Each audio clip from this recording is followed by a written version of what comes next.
Hello guys, welcome to my YouTube channel. কেমন আছো তোমরা? এখন আমরা কথা বলবো হচ্ছে বাংলাদেশ একটা সিনেমা নিয়ে, যেটা ঈদে রিলিজ হয়। ফিল্মটার নাম হচ্ছে দম।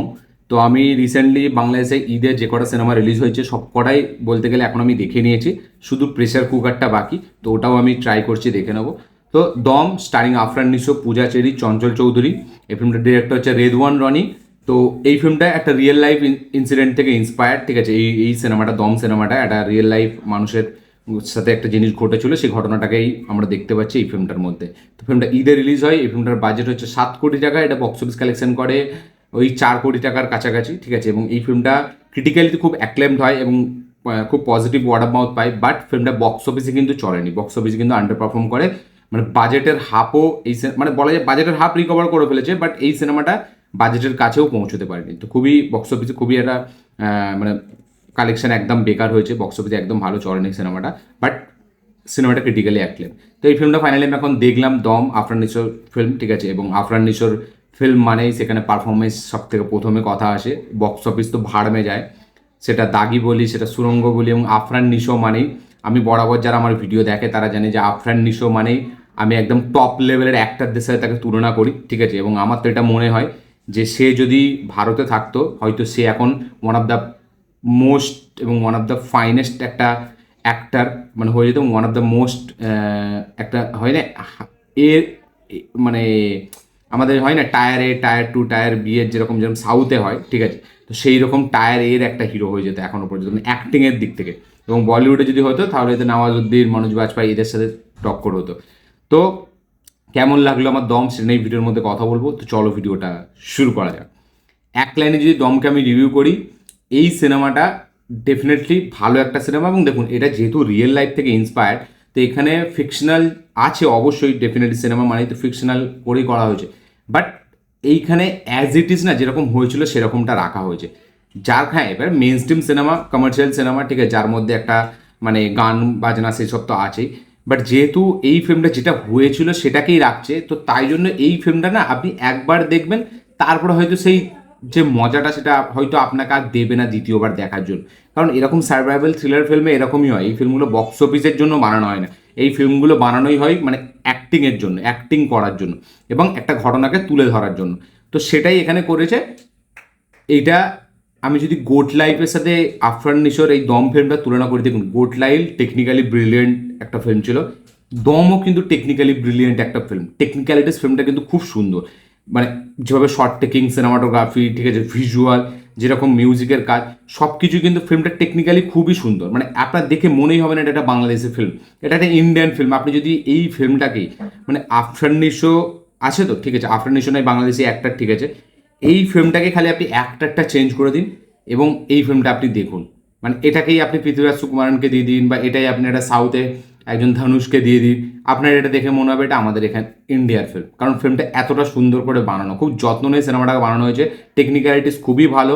আচ্ছা, ফিল্মটার যেটা সব থেকে মানে ভালো লেগেছে আমার, ঠিক আছে, প্রথম কথা performance, out of the box একটা পারফরমেন্স আপনি পাবেন এখানে আফরান নিশো। পারফরমেন্স নিয়ে পরে আসছে।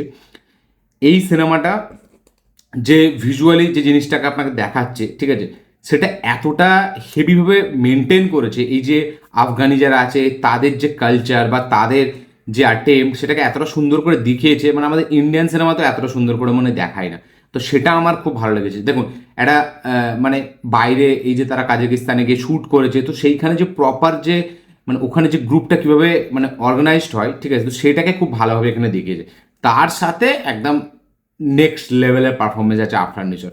এবং আমি চিরকাল বলে থাকবো, বলে এসেছি, বলে যাব, আফরান নিশোকে না আমাদের ইন্ডিয়াতে দরকার ভাই। মানে ওকে সাউথের মানে কোনো ডিরেক্টর, বলিউডে হয়তো খুব কিছু একটা দুটো ডিরেক্টর আছে, যেমন সঞ্জয় লীলা ভানসালি বা রাজকুমার হিরানি, এরাই প্রেজেন্ট করতে, বাট সাউথে যদি দিয়ে দেয়, মানে আফরান নিশো ভাই খেয়ে ফেলবে পুরো মানে ইন্ডাস্ট্রি। মানে অ্যাক্টিং কাকে বলে, পিক অ্যাক্টিং। মানে আমাদের ইন্ডিয়ার যে কোনো স্টারের সাথে আফরান নিশোর তুলনা হয়ে যেতে পারে, যে কোনো স্টার, যত ভালো অ্যাক্টার, মনোজ বাজপেয়ী, নওয়াজুদ্দিন সিদ্দিকী, আমাদের এখানে যদি আমি কথা বলি, আমাদের যত মানে অ্যাক্টিংয়ের দিক থেকে আমি যদি অ্যাক্টিংয়ের পার্সপেক্টিভ দিয়ে যদি কথা বলি, মানে এখন হয়তো আমার অনেকজনের নাম মনে পড়ছে না। তো এরা যা এদের সাথে এবার টক্কর দিয়ে চলবে মানে আমাদের এই আফরান নিশো। এইদিকে আমি যদি বিজয় সেতুপতির কথা বলি, ঠিক আছে, মানে পুরো টক্করের সাথে চলবে। মানে আফরান নিশো তো এদের থেকে অনেক ছোট, বাট পারফরমেন্সের দিক থেকে আফরান নিশো কিন্তু এদের সমানই। এই সিনেমাটায় আপনারা খালি আফরান নিশোকে দেখুন, এবং আমি আর কিছু বলবো না, জাস্ট আপনারা দেখুন। প্রত্যেকটা ফ্রেমে, প্রত্যেকটা এক্সপ্রেশনে, প্রত্যেকটা বডি ল্যাঙ্গুয়েজে তার যে পারফরমেন্সের যে একটা ক্রাফট আমরা বলি না, মানে সেই ক্রাফটটা যে কোন লেভেলে, সেটা আপনি জাস্ট এখানে অ্যাক্টিং দেখে আপনি বুঝতে পারবেন। যারা সুরঙ্গ দাগি দেখেছে তারা তো অলরেডি জানে, বাট দমে আমার মনে হয় না আফরান নিশোর থেকে বেটার কোনো কাস্টিং হতে পারতো।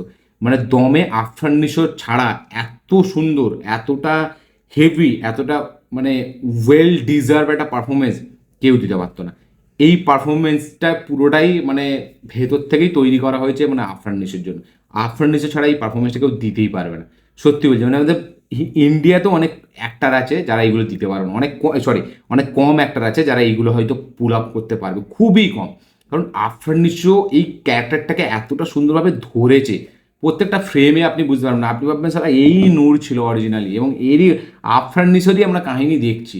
মানে সে এতটা ক্যারেক্টারে ঢুকে গেছে, এতটা প্রত্যেকটা জিনিসকে একটা হার্ড মানে পার্ট ঠিক করা থেকে শুরু করে মানে, এবং যেভাবে ও দোয়া ইউনুসটা পড়ে, এবং একটা পার্টিকুলার একটা ইন্টারভেল সিকোয়েন্স আছে, ওই সিকোয়েন্সটা মানে পুরো সিনেমার হাইলাইট সিকোয়েন্স, এতটা গুজবাম্স দেবে। এবং যেভাবে ও দোয়াটা পড়ে, এবং আল্লাহর ওপর যে ভরসা, ঠিক আছে, মানে যারা আমাদের মানে মুসলমান ভাই বোনরা এটা দেখবেন তারা জানবেন, হিন্দু ভাই বোনেরা হয়তো এটা জানবেন না।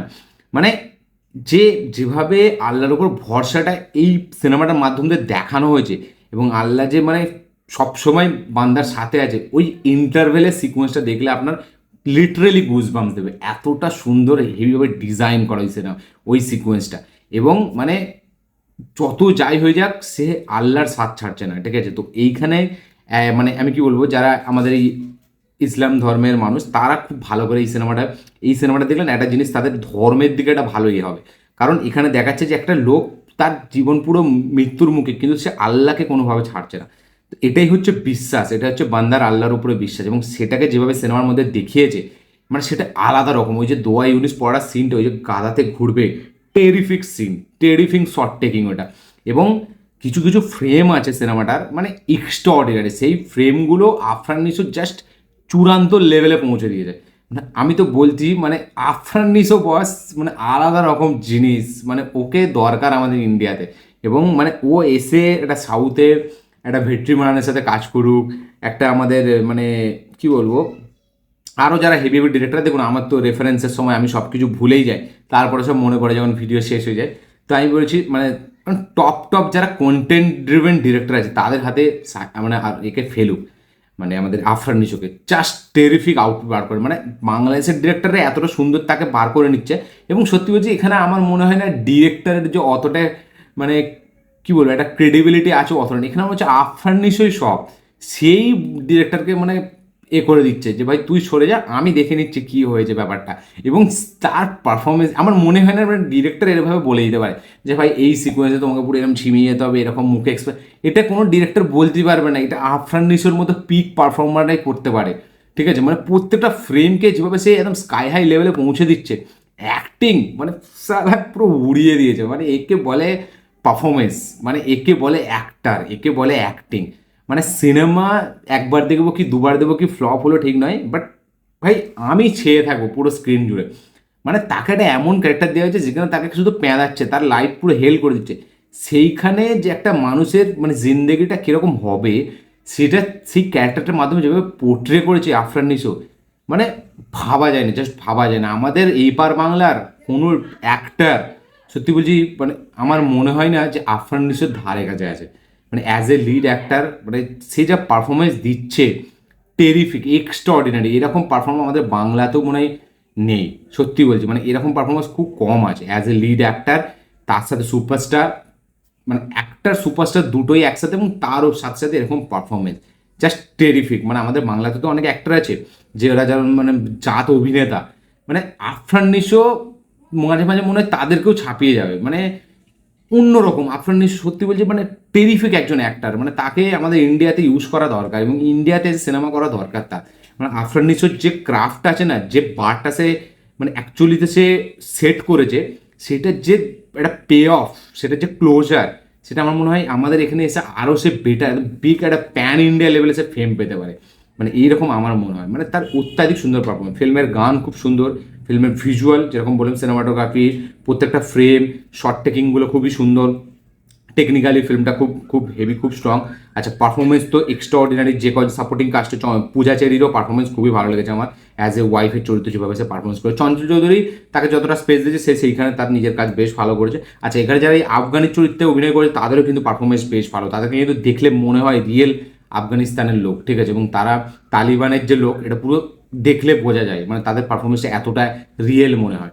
তো ফিল্মটা ওভারঅলি সব দিক থেকেই খুব সুন্দর, খুব সুন্দর ডিরেকশন, মানে লাইটিং ফিল্মের খুবই সুন্দর, মানে এতটা সুন্দরভাবে ফিল্মটাকে ভিজুয়ালি ট্রিট দেওয়া হয়েছে যে এই ফিল্মটা ভিজুয়ালি আপনাকে দারুণ মজা দেয়। হ্যাঁ এবার রইল যে এরকম সার্ভাইভাল থ্রিলার ফিল্মকে আপনি একবারই দেখবেন যে সার্ভাইভালটা কীরকম করছে, কারণ এই সিনেমার মধ্যে সেরকম কোনো তো হেভি মুভমেন্টস থাকে না, যে দেখুন একটা থাকে অ্যাক্টিংয়ের মুভমেন্টস, ঠিক আছে, সেটা তো আপনি দেখছেন, বাট একটা হয় কি মানে মাস মুভমেন্টস বা ওই টাইমের কিছু মুভমেন্টস, কিছু টুইস্ট অ্যান্ড টার্নস আসছে, বা কিছু মানে এরকম হিরো ভার্সেস ভিলেনের লড়াই, বা হিরোর এন্ট্রি, বা একটা কিছু এরকম মানে সাডেন হঠাৎ করে বিভৎস একটা কিছু আমরা জিনিস দেখে ফেলছি যেটা টেরিফিক, ওই সিকোয়েন্সটাকে হাইলাইট করে দিচ্ছে।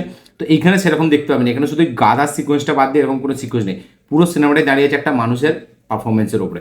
তো ওই জন্যই ফিল্মটা হয়তো অতটা চলে না, কিন্তু ঈদের সময় মানুষ এন্টারটেন হতে যায়, সেখানে তো মানুষ একটা মানে অ্যাক্টিং দেখতে যাচ্ছে না, তারা তাহলে নাটকের মঞ্চে দেখে নেবে, মানে থিয়েটারে গিয়ে যারা থিয়েটারে নাটক করে তাদের দেখে নেবে। তো যার কারণে আমার মনে হয় এটা চলেনি। গোট লাইভ কেন চলেছিল, কারণ গোট লাইভ এটা ইন্ডিয়ার মতো একটা এরকম পপুলেশনে রিলিজ হচ্ছে, একটা প্যান ইন্ডিয়া লেভেলে রিলিজ হচ্ছে, তার কারণে আমার মনে হয় গোট লাইভ, না গোট লাইভ মনে হয় মেবি হিন্দিতে রিলিজ হচ্ছিল কিনা আমি জানি না, আমার মনে নেই, বাট তা হলেও আমাদের ইন্ডিয়ার একটা পপুলেশন, এখানকার যে অডিয়েন্স এবং বাংলাদেশের অডিয়েন্স অনেকটা সীমিত, যার কারণে সেটা তো আকাশ জমিন তফাৎ। গুড লাইফ হচ্ছে বিশাল ব্যবসা করে যেরকম না, বাট যেহেতু মালায়ালাম ফিল্ম এখন আমরা সবাই দেখছি এবং একটা সার্টেন অডিয়েন্স হয়ে গেছে পুরো প্যান ইন্ডিয়া জুড়ে, যার কারণে অনেকটা বেশি একটা ওয়াইড একটা অডিয়েন্স পেয়েছে। বাট বাংলাদেশ তো সেরকম না, একই দিনে 5খানা সিনেমা রিলিজ হচ্ছে, তো সেই দিক থেকে দেখতে গেলে দম যা কালেকশন করে 4 কোটি টাকা, সেটা আমাদের মনে এখানে হলে তাও করতো না, তাও তো অনেকটা বেটার করেছে, এবং পারফরমেন্সের ওপরেই পুরো সিনেমাটা দাঁড়িয়ে আছে। কিছু কিছু সিনেমা হয় যেগুলো বক্স অফিসের জন্য হয় না, পারফরমেন্সের জন্য হয়। তো অনেক বড় ভিডিও হয়ে গেল, এবং আফরান নিশোকে নিয়ে কথা বললে আমার ভিডিও একটু লম্বাই হয়ে যায়। তো এক্সট্রা অর্ডিনারি ক্রাফটওয়ালা পারফরমেন্স একটা আমরা দেখলাম, ঠিক আছে, মানে ব্যাপক লেভেলের পারফরমেন্স, মানে আফরান নিশো তার দাগি সুরঙ্গ, সে প্রত্যেক বছর ন্যাশনাল অ্যাওয়ার্ড পাওয়ার একটা সিনেমা করছে, এটা সে ডিজার্ভ করে ভাই, মানে প্রত্যেকটা ফ্রেমকে এইভাবে নিজের এতে নাচানো, এটা মুখের কথা না, এটা অ্যাবসোলুট ফাকিং পারফর্মার আমি বলবো আফরান নিশো, মানে হ্যাটস অফ, সে অন্য রকম একটা জিনিস। তো এই ছিল আমার রিয়াকশন, এই ছিল আমার রিভিউ ফিল্মটাকে নিয়ে।